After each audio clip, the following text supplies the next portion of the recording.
Hello నమస్తే తెలంగాణ ప్రజలారా సిద్ధం కాండి.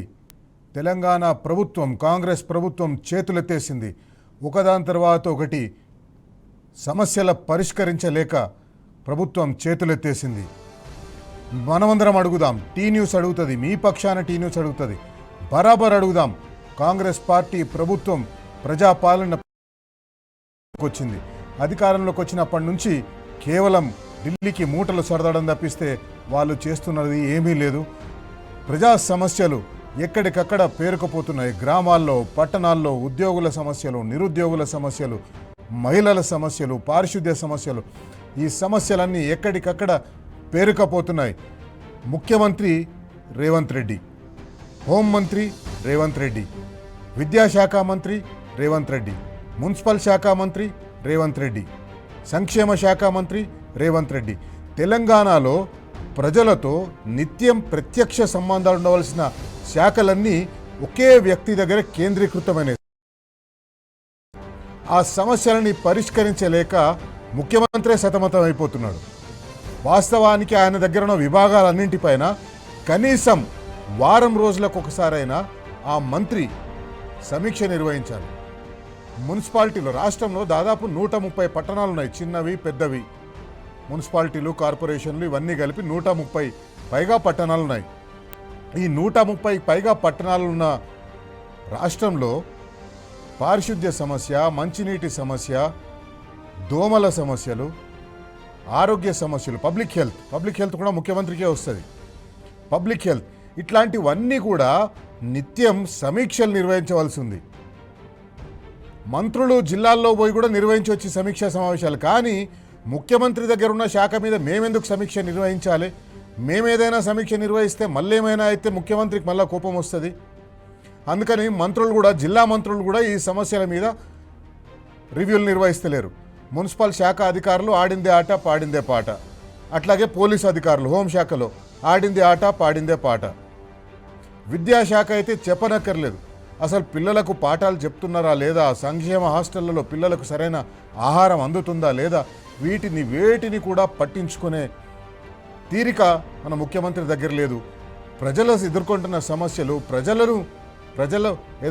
సమస్యలను అడ్రస్ చేయవలసిన ముఖ్యమంత్రి ఒకటే ఒక పని మీద పడ్డాడు. ఆ ఒక్క పని ఏంటంటే మూసీ ప్రక్షాళన, మూసీ బ్యూటిఫికేషన్.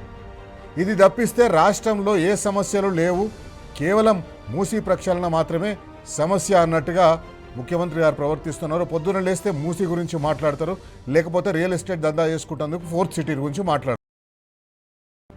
ఏమంటారు ముఖ్యమంత్రి గారు? నిన్న పారిశుద్ధ్య కార్మికులు పనిచేస్తలేరంటారు. ఆ మాట ఎట్లా అనిపించింది ముఖ్యమంత్రి గారు మీకు? రాత్రి మనం అందరము పండుకున్నప్పుడు 12 గంటల ప్రాంతంలో వాళ్ళు రోడ్లెక్కి స్పీడ్గా పోతున్న వాహనాలు వాటన్నింటి ప్రమాదాల నుంచి తప్పించుకుంటా రోడ్లు క్లీన్ చేస్తారు, నాలాలు క్లీన్ చేస్తారు, చెత్త ఎత్తేస్తారు. వాళ్ళు పని చేస్తలేరు అంటున్నాడు. ఆయన శాఖ, ఆ మున్సిపల్ శాఖ ఆయనకే వస్తుంది, ఆయన శాఖలను వాళ్ళు పనిచేస్తుంటారు. పారిశుద్ధ్య కార్మికులు పనిచేస్తలేరు, అందుకే దోమలు పెరిగిపోయినాయి అంటారు. అసలు ముఖ్యమంత్రి గారు ఇన్ని రోజులు 27 నెలల్లో ఎన్నిసార్లు మీరు మున్సిపాలిటీకి సంబంధించిన సమస్యల గురించి మీరు రివ్యూ నిర్వహించిండ్రు? ఎప్పుడైనా కార్పొరేషన్లకు సంబంధించి అందరూ కార్పొరేషన్ కమిషనర్లని, కొత్తగా కార్పొరేషన్ చైర్మన్లు మేయర్లు ఎన్నికైనరు. ఆ మేయర్లను మీరు పిలిపించి ఎప్పుడైనా మాట్లాడినా? నెల రోజులు అయిపోయింది ఆ మేయర్లందరూ ఎన్నికై. ఆ మేయర్లతోటి మీకు ఒక మీటింగ్ పెట్టలేదు. మున్సిపల్ శాఖ మంత్రి మీరు, మీ బాధ్యతది. మేయర్లుగా ఎన్నికైన వారిని మీరు పిలిపించి మాట్లాడాలి. మీ దగ్గర ఏం సమస్యలు ఉన్నాయి, ఆ సమస్యలకు పరిష్కార మార్గాలేంది, ఆ సమస్యకు మా దగ్గర గవర్నమెంట్ దగ్గర నిధులు ఎన్ని ఉన్నాయి, మీకెన్ని నిధులు ఇస్తాను. దురదృష్టం ఏంటంటే ముఖ్యమంత్రి గారు వరంగల్లో ఒక మాట చెప్పిండ్రు. అక్కడ చెత్త ఎత్తడం కోసం చెత్త ఎత్తే వాళ్లకు ఆటోలు ఇస్తే ఆ ఆటోలు వాళ్ళు చెత్త ఎత్తుతలేరు అని చెప్పేసి ఉంటారు. ఎందుకు ఎత్తుతలేరంటే వాళ్ళకు పేరుకపోయిన డీజిల్ బిల్లులు, ఆ బిల్లులు వాళ్ళకి ఇస్తలేరు కాబట్టి ఆటోలన్నీ బంద్ అయి కూర్చున్నాయి. మీరే కదా మంత్రి. పారిశుద్ధ్య కార్మికులు పని చేస్తలేరని ఎందుకంటారు? వాళ్లకు సరే కావాల్సిన సరంజామా అంతా ఇస్తే వాళ్ళు పని చేయకుండా ఎందుకుంటారు? వాళ్ళది అదే కదా బాధ్యత. నిజానికి లేరు మన రాష్ట్రంలో మున్సిపల్ కార్మికులు, పారిశుద్ధ్య కార్మికులు, వాళ్ళని మించిన సేవకులు లేరు. వాళ్ళని అవమానించేటట్టుగా మీరు వాళ్ళు పని చేస్తలేరని అంటారు. వాళ్ళు పని చేయకపోతే పైన అధికారుల బాధ్యత కాదా? అధికారులను మీరు ఏమంటున్నారు? ఏం చేస్తున్నారు అధికారులను ఒక్కరినైనా నిలదీసినరా? అధికారులను ఒక్కరినైనా అడిగినరా మీరు ఎందుకు వాళ్ళు పని చేస్తలేరని? మున్సిపల్ శాఖ మంత్రి కదా మీరు. మున్సిపల్ శాఖ మంత్రిగా మీకు ఆ బాధ్యత లేదా? ఎందుకు మీరు ఏమి పట్టనట్టుగా కూర్చున్నారు? ఎందుకు పట్టణాలను గాలికి వదిలేసిండ్రు? ప్రజలు దోమల బెడద ఎక్కువైపోయి ప్రజలు రోగాల బారిన పడుతున్నారు. ఒకసారి ముఖ్యమంత్రి గారు ఏమన్నారో చూద్దాం పారిశుద్ధ్య కార్మికుల గురించి. కానీ తెలంగాణలో పడకేసిన పారిశుద్ధ్యం గురించి మున్సిపల్ శాఖ పనిచేస్తలేదు అని చెప్పి ఆయన మాటలను చెప్పింది. ఒకసారి అది చూద్దాం. ఈరోజు డ్రైనేజ్ వ్యవస్థ రోడ్ల మీదకి వదిలేసింది. శానిటేషన్ పని లేదు. ఈరోజు చెత్త ఎత్తమంటే 5,000 ఆటోలు ఉచితంగా ప్రభుత్వం కొనిస్తే చెత్త ఎత్తాల్సిన ఆటో వాళ్ళు ఈరోజు మేము చేయము, మేము చేసిందే చెల్లుద్ది అన్నట్టుగా వ్యవహరిస్తున్నారు. ఒక పక్కన జర్నలిస్టులు రోడ్ల మీద చెత్త అడ్డగోలుగా ఉన్నది అంటున్నారు. మరి దానికి నియమించిన కార్మికులు పనిచేయాలి కదా, వాళ్ళతో పని చేయించుకోవాల్సిన బాధ్యత ప్రభుత్వానికి, మున్సిపల్ శాఖకు ఉన్నది కదా. దోమలు పెరిగినాయి అంటున్నారు. నిన్న చెప్తుండు ముఖ్యమంత్రి, నేను రుణమాఫీ చేసినా అనుకుంటున్నా, నేను రైతు బంద్ వేసినా అనుకుంటున్నా, వేసినో లేదో నాకు తెలియదు, పడ్డదో లేదో నాకు తెలియదు. మరి నువ్వెందుకు పికనికా? నువ్వు మా ముఖ్యమంత్రి వారు, నువ్వు లేకపోతే ఇంకోట ఏంది? నువ్వు మరి నువ్వు రైతు బంద్ ఎత్తే నీకు తెలియదు, రుణమాఫీ జరిగిందో లేదో నీకు తెలియదు. హైదరాబాద్లో దోమలు బాగా పెరిగిపోయినాయి. మున్సిపల్ మంత్రి వాడు నువ్వే కదా. దోమలు పెరిగితే ఆటోలలో చెత్త తీస్తలేరని ముఖ్యమంత్రి బాధ చెప్పుకుంటున్నాడు మైకులా. ముఖ్యమంత్రి నువ్వు గట్లా మాట్లాడచ్చునా? ఏం మాటలు అవి? ఒక్కటన్నా సక్కని మాట ఉన్నదా? నీ నోట్లకెళ్ళి వచ్చే ఒక్క మాటకు విలువ ఉన్నదా? ఇది ముఖ్యమంత్రి గారు పారిశుద్ధ్య కార్మికులు పనిచేస్తలేరు, జర్నలిస్టులు మాత్రం ఎక్కడ చెత్త అక్కడ ఊరుకుపోయిందని రాస్తున్నారు. మన ముఖ్యమంత్రి గారు మీరున్నారు కదా, వాస్తవానికి ఒకవేళ మీకు చేత కాకపోతే ఆ మంత్రిత్వ శాఖని ఇంకో మంత్రికి ఇవ్వండి. ఆయన రెగ్యులర్గా సమీక్షా సమావేశాలు నిర్వహిస్తాడు, రెగ్యులర్గా అధికారులతో మాట్లాడతాడు, మున్సిపల్ అధికారులను ఏం చేయాలో చెప్తాడు, మున్సిపల్ అధికారులకు నిధులు సమకూర్చుతాడు, ఇవన్నీ చేస్తారు. కానీ మీరు ఆ పని చేయక ఆ శాఖని మీ దగ్గరనే పెట్టుకొని ఎందుకు మీ దగ్గర పెట్టుకుంటున్నారంటే హైదరాబాద్ లాంటి మహానగరంలో బిల్డింగ్ పర్మిషన్లు, టీడీఆర్లు లేదా ఆక్యుపెన్సీ సర్టిఫికేట్లు ఇవన్నీ ఇచ్చేది ఉంటుంది. వాటన్నింటిలో కలెక్షన్లు చేయాలా, ఆ కలెక్షన్లు మూటలు కట్టాలా, మూటలు కట్టి ఢిల్లీకి పంపించాలా. దానికోసమే ఆ శాఖను మీరు ఇస్తలేరు. మీరు ప్రజలకు మేలు చేయడం కోసం కాదు ఆ శాఖ మీ దగ్గర పెట్టుకున్నది. అక్కడ డబ్బులు ఉన్నాయి కాబట్టి, అక్కడ వసూలు చేసుకునే అవకాశం ఉంది కాబట్టి ఆ శాఖలన్నీ మీ దగ్గర పెట్టుకున్నారు. ప్రజలను మాత్రం గాలికి వదిలేసిండ్రు, దోమలకు వదిలేసిండ్రు. ఇవన్నీ ఏవి సమస్యలు లేనట్టుగా ముఖ్యమంత్రి గారు ఇంతకుముందు చెప్పినట్టు ముఖ్యమంత్రి గారు కేవలం మూసి మూసి మూసి పొద్దున్న లేస్తే ఆయన మూసినే కలవరిస్తున్నాడు, పడుకునేటప్పుడు మూసిని కలుస్తుంది. Eat sleep and drink, eat sleep and drink, Musi Musi Musi. ఇదే ముఖ్యమంత్రి గారు చేస్తున్నది. ఎందుకు అంటే 1,50,000 కోట్ల ప్రాజెక్టు, 1,50,000 కోట్ల ప్రాజెక్టులో మంచి కమిషన్లు వస్తాయి. ఆ కమిషన్లు తీసుకోవాలా, ఆ కమిషన్లలో మనం ఇంత పెట్టుకోవాలా, మూటలు కట్టాలా, ఢిల్లీకి పంపించాలి. నైట్ ఎకానమీ గురించి ముఖ్యమంత్రి గారు మాట్లాడుతున్నారు. నైట్ ఎకానమీ అంటే ఏంది? రాత్రి నైట్ లైఫ్ ఉండే ఎకానమీ. నైట్ లైఫ్ మీరు కీలకంగా ఉంటే ఆ నైట్ లైఫ్లో ఒక ఎకానమీ డెవలప్ అవుతుంది కాబట్టి నైట్ ఎకానమీ అంటారు. మూసీలో 52 కిలోమీటర్ల పొడవున నైట్ లైఫ్ని, నైట్ ఎకానమీని తీసుకొస్తా అంటున్నాడు. పగలున్న ఎకానమీకే దిక్కులేదు. పగలున్న ఎకానమీనే జనం అంతా అల్లకల్లోలం అవుతున్నారు. చేతిలో పైసలాడక, బిజినెస్లు నడవక జనం అంతా అల్లకల్లోలం అవుతుంటే ఈయన నైట్ ఎకానమీ తీసుకొచ్చి తెలంగాణని బాగు చేస్తారంట. ఉద్యోగాలు 2 లక్షల ఉద్యోగాలు ఇస్తా అన్నో మొదటి సంవత్సరంలో.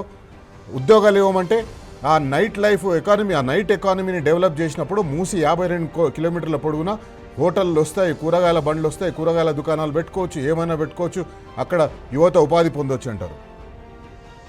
ఏంది ఇది? నైట్ ఎకానమీ అక్కడ మీరు పెద్ద పెద్ద హోటళ్ళకి ఇచ్చేసి ఆ హోటళ్ళలో పనిచేసేందుకు వీళ్ళందరూ మీకు కావాలా? అవి ఉద్యోగాలా? ఒకసారి ముఖ్యమంత్రి గారు ఆ నైట్ ఎకానమీ గురించి మాట్లాడింది ఒకసారి చూద్దాం. నగరంలో రాత్రి 9-10 తర్వాత మనకు పోలీసుల ఇబ్బందులు ఉన్నాయి. రాత్రి 12-1 వరకు మనకు ఓల్డ్ సిటీలో వ్యాపారం జరుగుతూనే ఉంటుంది. పోలీసు నిబంధనలు కొన్నిసార్లు మీకు ఇబ్బంది కలిగిస్తున్నాయి. అందుకే రాత్రి 1 గంట వరకు మీ వ్యాపారాలు చేసుకోవడానికి అనుమతి ఇవ్వడమే కాకుండా మూసీ నది పరివాహక ప్రాంతం మొత్తాన్ని అభివృద్ధి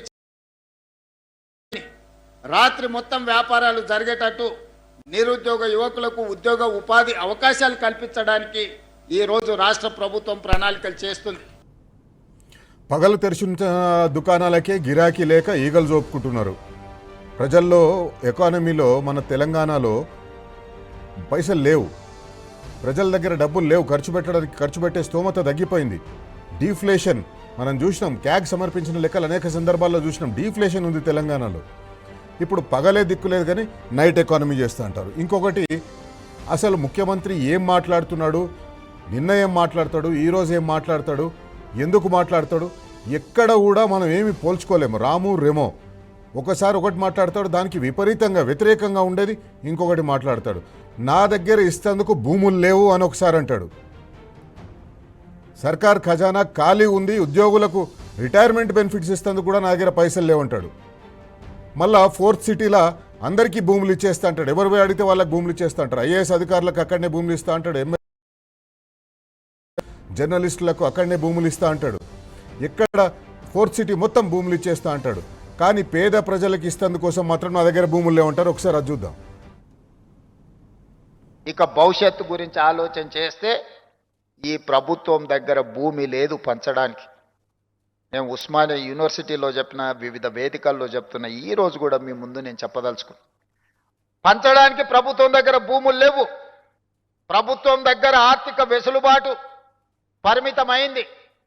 మనం ఫ్యూచర్ సిటీ నిర్మించుకుంటున్నాం. ఎమ్మెల్యేలకు, ఎంపీలకు, ఎమ్మెల్సీలకు, జర్నలిస్టులకి ఫ్యూచర్ సిటీలో ఒక మంచి కాలనీ మనం డిజైన్ చేసుకుందాము, నైబర్హుడ్ క్రియేట్ చేసుకుందాము.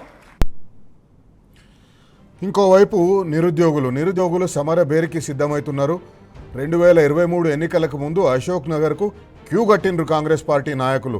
రాహుల్ గాంధీ సహా అక్కడ క్యూ కట్టిండ్రు. అక్కడ వచ్చేసి సంవత్సరంలో 2 లక్షల ఉద్యోగాలు మేము భర్తీ చేస్తాం, ఇంకా మీరందరూ ఇక్కడ కూసిన అవసరం లేదంటారు. బీఆర్ఎస్ పార్టీ అధికారంలో ఉన్నప్పుడు ఇచ్చిన నోటిఫికేషన్లను కంప్లీట్ చేసి ఉద్యోగులను భర్తీ చేసి మేము 70,000 ఉద్యోగాలు ఇచ్చినామంటారు. కానీ ఒక్క కొత్త నోటిఫికేషన్ కూడా ఇప్పటివరకు ఇవ్వలేదు. ఉద్యోగులు 2.5 సంవత్సరాలు అవుతుంది, 27 నెలలు అవుతుంది కాంగ్రెస్ పార్టీ అధికారంలోకి వచ్చి. ఒక పక్క ఏజ్ బార్ అయిపోతుందని వీళ్ళందరూ భయపడుతున్నారు.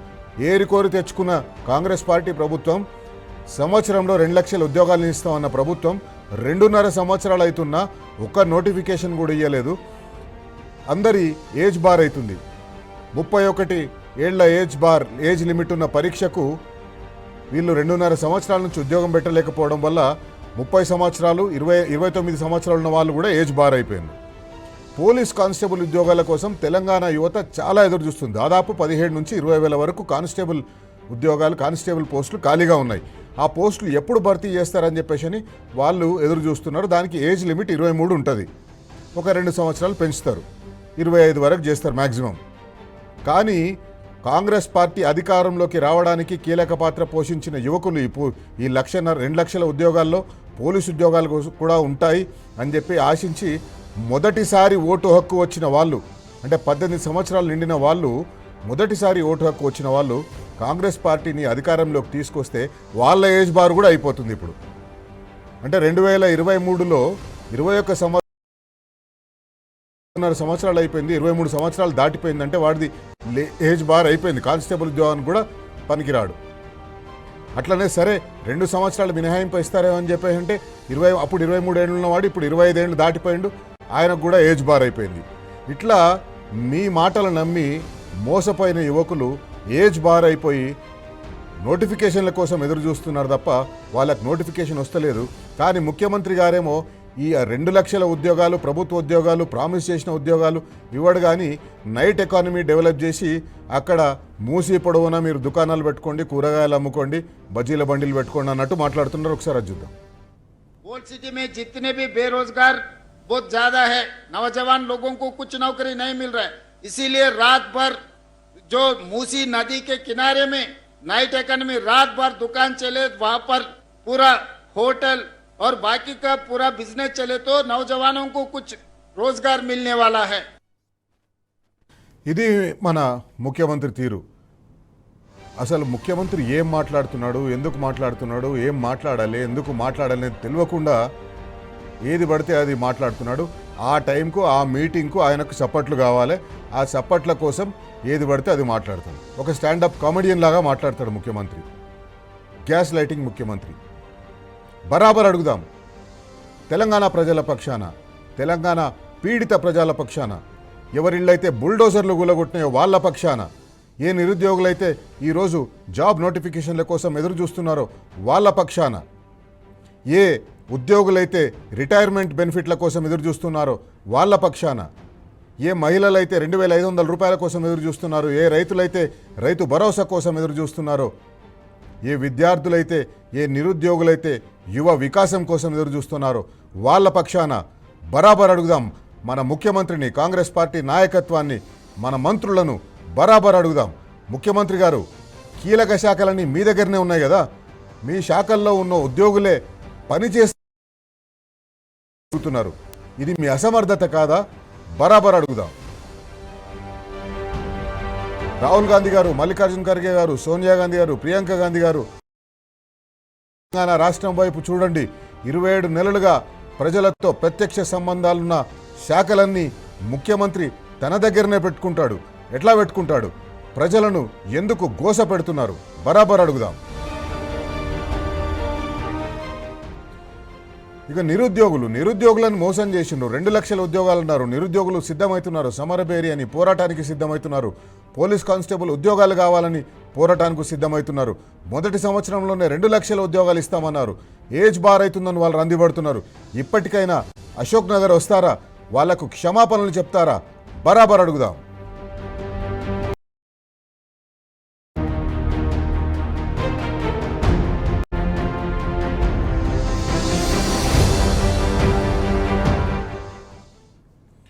ఇది ఇవాల్టి మన బరాబర్ అడుగుదాం ఎజెండా.